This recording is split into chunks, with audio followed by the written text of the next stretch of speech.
प्यारा हाथी मोती राजा साहब की खास सवारी का हाथी था। यूं तो वह बहुत सीधा और समझदार था, पर कभी कभी उसका मिजाज गर्म हो जाता था और वह आपे में न रहता था।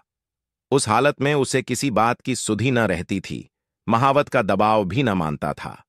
एक बार इसी पागलपन में उसने अपने महावत को मार डाला। राजा साहब ने वह खबर सुनी तो उन्हें बहुत क्रोध आया। मोती की पदवी छिन गई। राजा साहब की सवारी से उसे निकाल दिया गया। अब कुलियों की तरह उसे लकड़ियां ढोनी पड़ती, पत्थर लादने पड़ते और शाम को पीपल के नीचे मोटी जंजीरों से बांध दिया जाता। रातें बंद हो गया था। उसके सामने सूखी टहनियों डाल दी जाती थीं और उन्हीं को चबाकर वह भूख की आग बुझाता था। जब वह अपनी इस दशा को अपनी पहली दशा से मिलाता तो बहुत चंचल हो जाता था। वह सोचता था कि कहां तो मैं राजा का सबसे प्यारा हाथी था और कहां आज मामूली मजदूर हूं। यह सोचकर वह जोर जोर से चिंघाड़ता और उछलता था। आखिर एक दिन उसे इतना जोश आया कि उसने लोहे की जंजीरें तोड़ डालीं और जंगल की तरफ भाग निकला। थोड़ी ही दूर पर एक नदी थी। मोती पहले उस नदी में जाकर खूब नहाया, तब वहां से जंगल की ओर चला। इधर राजा साहब के आदमी उसे पकड़ने के लिए दौड़े, मगर मारे डर के कोड उसके पास जा न सका। जंगल का जानवर जंगल ही में चला गया। जंगल में पहुंचकर वह अपने साथियों को ढूंढने लगा। कुछ दूर चलने पर उसे उसके साथी मिल गए, पर जब उन्होंने उसके गले और पांव में टूटी जंजीर देखी तो उससे मुंह फेर लिया। उसका हालचाल तक न पूछा। उनका शायद मतलब था कि तुम गुलाम तो थे ही, अब नमकहराम गुलाम हो, तुम्हारी जगह इस जंगल में नहीं है। जब तक वे आंखों से ओझल न हो गए, मोती वहीं खड़ा उन्हें ताकता रहा। फिर न जाने क्या सोचकर वहां से भागता हुआ वह महल की ओर चला। अभी वह रास्ते ही में था कि उसने देखा कि राजा साहब शिकारियों के साथ घोड़े पर चले आ रहे हैं। वह फौरन एक बड़ी चट्टान की आड़ में छिप गया। धूप तेज थी। राजा साहब जरा दम लेने को घोड़े से उतरे। अचानक मोती आड़ से निकल पड़ा और गरजता हुआ राजा साहब की ओर दौड़ा। राजा साहब घबराकर भागे और एक छोटी झोंपड़ी में घुस गए। थोड़ी ही देर बाद मोती भी पहुंच गया। उसने राजा साहब को अंदर घुसते देख लिया था। पहले तो उसने अपनी सूंड से ऊपर का छप्पर गिराया, फिर उसे पैरों से रौंद कर चूर चूर कर डाला। भीतर राजा साहब का मारे डर के बुरा हाल था। जान बचने की कोई आशा न थी।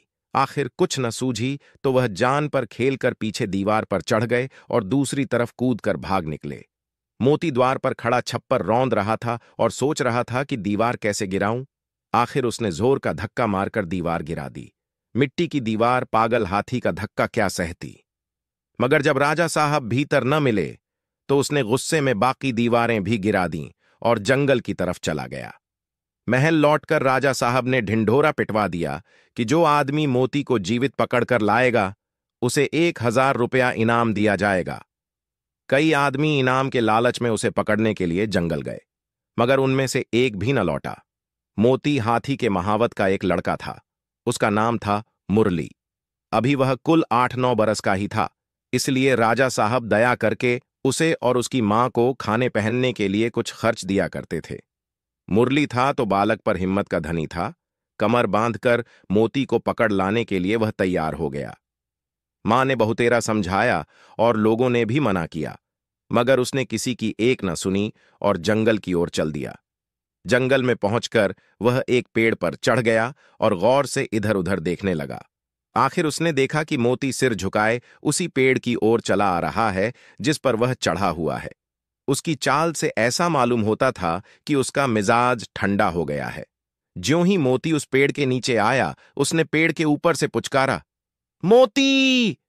मोती इस आवाज को पहचानता था। वह वहीं रुक गया और सिर उठाकर ऊपर की ओर देखने लगा। वह मुरली को देखकर पहचान गया।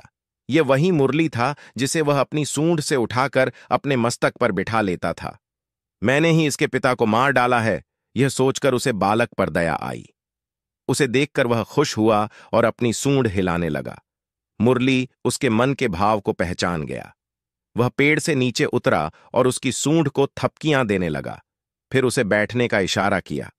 मोती बैठा नहीं, बल्कि उसने मुरली को अपनी सूंड से उठाकर पहले ही की तरह अपने मस्तक पर बिठा लिया और राजमहल की ओर चल दिया। मुरली जब मोती को लिए हुए राजमहल के द्वार पर पहुंचा तो सबने दांतों तले उंगली दबा ली। फिर भी किसी की हिम्मत न होती थी कि मोती के पास जाए। मुरली ने चिल्लाकर कहा, डरो मत, मोती बिल्कुल सही हो गया है। अब वह किसी को कोई नुकसान नहीं पहुंचाएगा।